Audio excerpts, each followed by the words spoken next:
Hello students, good morning. तो आज हम लोग पढ़ने वाले हैं फिजिक्स का एक प्यारा सा चैप्टर जिसका नाम है इलेक्ट्रिसिटी। बच्चे हमेशा कंफ्यूज हो जाते हैं कि सर फॉर्मूलाज नहीं याद होते, यूनिट नहीं याद होती है, कब कौन सा फॉर्मूला यूज करना है, या फिर जो भी फिजिकल क्वांटिटीज हैं उनकी यूनिट क्या होती है।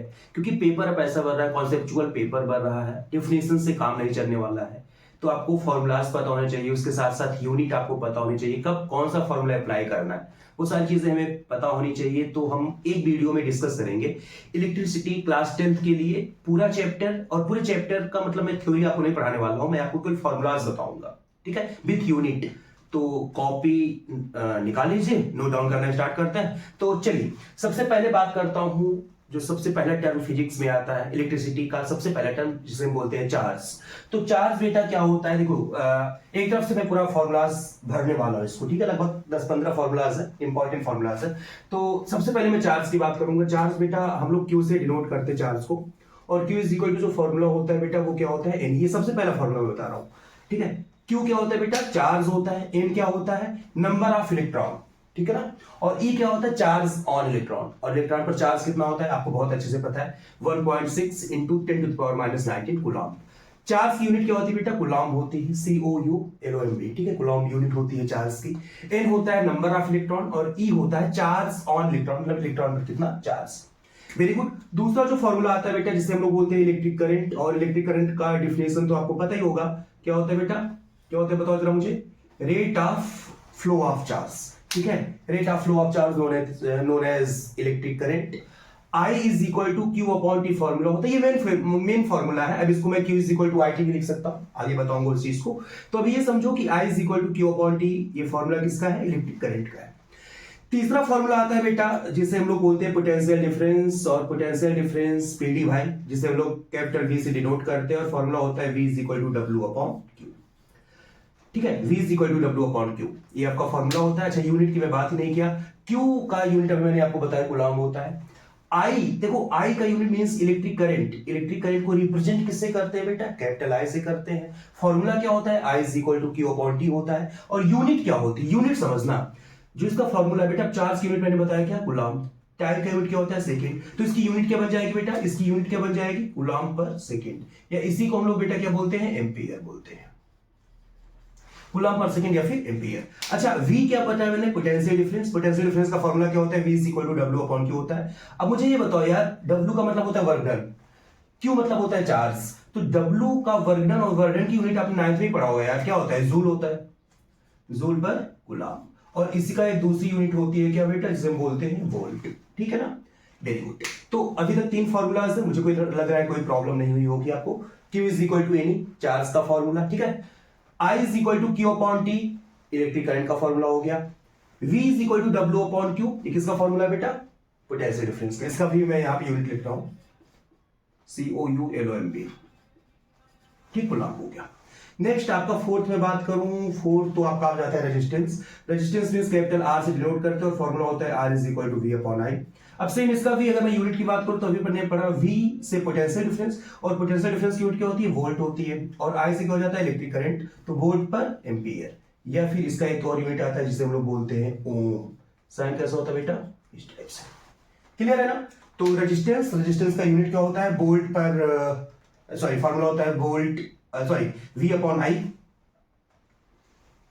रेजिस्टेंस का फॉर्मूला क्या होता है, V अपॉन I, यूनिट क्या होती है, वोल्ट पर एम्पियर या फिर ओम होता है, क्लियर है।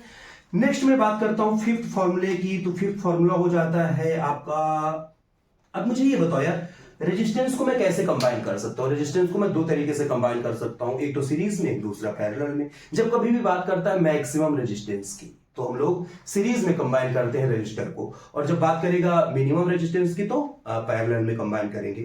तो सीरीज का फॉर्मूला क्या होता है बेटा, series equivalent resistance R is equal to होता है R1 plus R2 plus R3 plus dot dot dot, का मतलब ये हो गया अगर और रेजिस्टेंस आपके पास है तो आप ऐड कर सकते हो, ठीक है। मिनिमम, कभी भी मिनिमम रेजिस्टेंस की बात करेगा तो हम लोग किस में ऐड करते हैं बेटा, पैरेलल में ऐड करते हैं। और तब फॉर्मूला हम लोग क्या यूज करते हैं बेटा, तब फॉर्मूला यूज करेंगे 1 upon R is equal to 1 upon R1 plus 1 upon R2 plus 1 upon R3 plus dot dot dot dot dot, ठीक है। एक चीज और मैं आपको बता दूं, इंपॉर्टेंट है आपके लिए, कि अगर रजिस्टर सीरीज में कनेक्टेड हैं, अगर रजिस्टर सीरीज में कनेक्टेड हैं तो उनका पोटेंशियल डिफरेंस डिफरेंट होगा, इलेक्ट्रिक करंट सेम होगा। क्यों होता है ऐसा?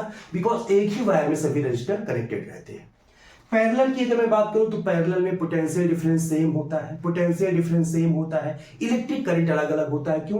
क्योंकि डिफरेंट वायर में रजिस्टर कनेक्टेड होते हैं। ठीक है, तो अब मान लीजिए 5 एम्पीयर का करंट आ रहा है, 3 वायर में सेपरेट हो गया वो वायर, तो कहने मतलब 5 एम्पीयर तो सब में नहीं जाएगा ना भाई, करंट डिस्ट्रीब्यूट होगा। तो याद रखना पैरेलल में करंट डिस्ट्रीब्यूट होता है, करंट डिफरेंट होता है, पोटेंशियल डिफरेंस सेम होता है। जबकि सीरीज में बेटा, सीरीज में क्या होता है? पोटेंशियल डिफरेंस डिफरेंट होगा, सेम क्या होगा बेटा? इलेक्ट्रिक करंट सेम होगा। बहुत इंपॉर्टेंट है, अभी नेक्स्ट वीडियो में हम लोग इसके कुछ न्यूमेरिकल्स भी करेंगे, तो वहां इसका कितना इंपॉर्टेंस है वो आपको समझ में आएगा। तो यहां तक मुझे लग रहा है चीजें क्लियर है। अभी तक जो फॉर्मूलाज मैंने बताया है 6 फॉर्मूला हो गया। नेक्स्ट हम लोग बात करते हैं बेटा रेजिस्टिविटी, जिसे हम लोग रो से डिनोट करते हैं, और रो इज इक्वल टू होता है बेटा फॉर्मूला क्या? RA/L।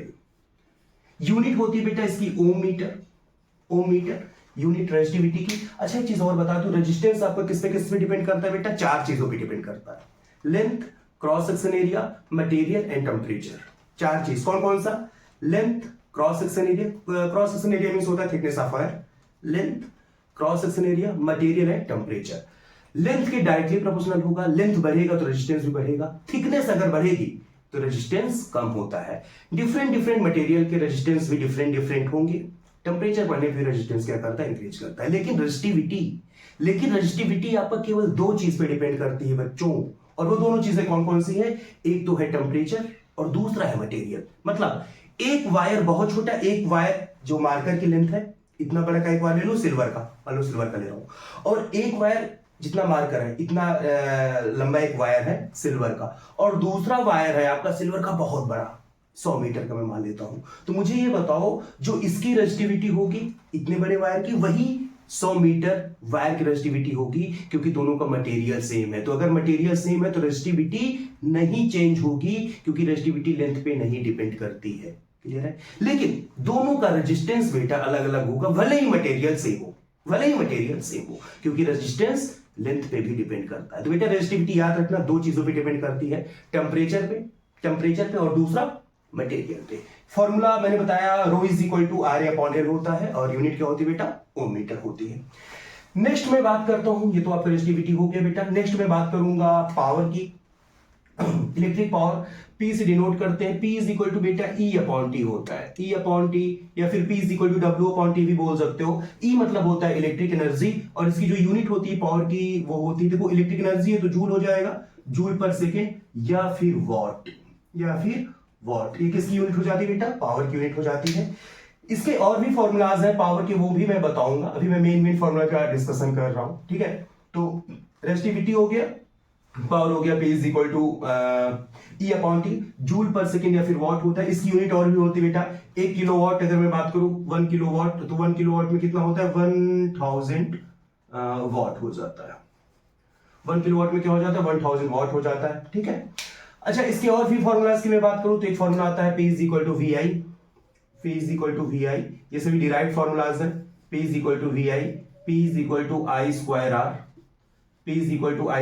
ये सभी डिराइव्ड फॉर्मूलाज हैं। एक और बहुत मोस्ट इंपॉर्टेंट फॉर्मूला आता है बेटा, मोस्ट इंपॉर्टेंट एक फॉर्मूला आता है जो बहुत ज्यादा इंपॉर्टेंट है आपके लिए, P is equal to V²/R। बहुत ज्यादा इंपॉर्टेंट है। क्यों इंपॉर्टेंट है? इसलिए इंपॉर्टेंट है, जैसे मैंने बोल दिया एक बल्ब मैंने खरीदा, उस बल्ब के रैपर पर लिखा हुआ था इतने वोल्टेज का है और इतने वॉट का है। 100 वोल्ट और मान लो 220, 100 वोल्ट ले लिया, मान लो 50 वॉट ले लिया, उस पर लिखा हुआ है, तो उसका रेजिस्टेंस कितना होगा? इसी फॉर्मूले से लगेगा, P is equal to V²/R। इसी को हम लोग शिफ्ट करके बेटा एक फॉर्मूला और भी बना सकते हैं। अगर मैं बनाना चाहूं तो R इज इक्वल टू क्या बन जाएगा? V²/P बन जाएगा। इंपॉर्टेंट है, इस फॉर्मूले को याद रखना। P is equal to VI भी याद रखना, P is equal to I²R भी आपको याद रखना है फॉर्मूला। क्लियर है बच्चे? चलो commercial unit of electric energy की बात करता हूं। Commercial unit of electric energy तो आपको पता है किलोवाट आर। क्या बेटा? Kilowatt hour. इसी को हम लोग बेटा बोलते हैं यूनिट। बोलते हैं किलोवाट आर या फिर यूनिट, ये क्या है, commercial unit of electric energy. देखो किलोवाट आपका पावर का यूनिट है, किलोवाट पावर का यूनिट है, लेकिन किलोवाट आर आपका बेटा एनर्जी का यूनिट है, एनर्जी का। जब कभी भी टाइम से मल्टीप्लाई हो जाता है पावर में, क्योंकि एक फॉर्मूला देखो यहां से क्या बनता है, P is equal to E upon T है ही, E इज इक्वल टू क्या बन जाएगा, P इंटू टी। मतलब जब कभी भी पावर में टाइम से मल्टीप्लाई हो जाएगा तो एनर्जी बन जाता है, ठीक है। तो यहाँ पे देखो पावर किलोवाट पावर है, आर क्या है, टाइम है। तो जब कभी भी पावर को टाइम से मल्टीप्लाई करेंगे तो एनर्जी आ जाता है। किलोवाट आर आपका किसका यूनिट है बेटा, commercial unit of electric energy है। कभी कभी पूछा जाता है 1 किलोवाट आर में कितने जूल होते हैं बेटा, क्योंकि कई सारे जूल को मिला के किलोवाट आर बनेगा। तो याद रखना 3.6 इंटू 10⁶ जूल होता है एक किलोवाट आर में या फिर एक यूनिट में। और अगर कभी भी मुझे नंबर ऑफ यूनिट निकालना होता है, नंबर ऑफ यूनिट निकालना होता है, जिसका फॉर्मूला होता है watt into R into day upon 1000। अगर मुझे निकालना है नंबर ऑफ यूनिट या नंबर ऑफ kWh, तो हम लोग क्या करेंगे, watt into R into D upon 1000। एक चीज आपके लिए इंपॉर्टेंट और है, वो समझता है, जिसे हम लोग बोलते हैं जूल्स लॉ। जूल्स लॉ का जो फॉर्मूला होता है बेटा, वो होता है H is equal to I square R T. इसे हम लोग क्या बोलते हैं बेटा, इसे हम लोग बोलते हैं जूल्स लॉ, ठीक है, इसे बोलते हैं जूल्स लॉ। मतलब क्या है कि मतलब ये है आपका कि हीट आपका कब कब इंक्रीज करेगा, हीट आपका कब कब बढ़ेगा। अगर आपका करंट बढ़ रहा है तभी आपका हीट बढ़ेगा, रेजिस्टेंस बढ़ेगा तभी आपका हीट बढ़ेगा, और अगर टाइम बढ़ रहा है, ज्यादा देर तक मैं किसी अप्लायंस को यूज कर रहा हूं, तभी आपका हीट क्या होगा, बढ़ेगा, ठीक है। तो इसे जूल्स लॉ बोलते हैं, याद रखना H is equal to I square R T. अगर आपका करंट बढ़ेगा तभी आपका हीट बढ़ने वाला है। मींस जो हीट होता है वो करंट के स्क्वायर के डायरेक्टली प्रोपोर्शनल होता है, रेजिस्टेंस के भी डायरेक्टली प्रोपोर्शनल होता है, साथ साथ टाइम के भी डायरेक्टली प्रोपोर्शनल होता है। टाइम अगर हम बढ़ाएंगे तो हीट क्या होगा बेटा, बढ़ता जाएगा। चीजें क्लियर है ना, ठीक है। तो जितने भी इंपॉर्टेंट फॉर्मूलाज थे मैंने बता दिया है इसमें। कोई अगर प्रॉब्लम होती है मुझे बताओ, सारे फॉर्मूलाज लगभग हो ही गए हैं, साथ साथ में यूनिट भी मैंने बता दिया है। कोई भी दिक्कत होती है तो कमेंट कीजिएगा, समझ में आया हो तो कमेंट्स करके जरूर बताइएगा। Thank you.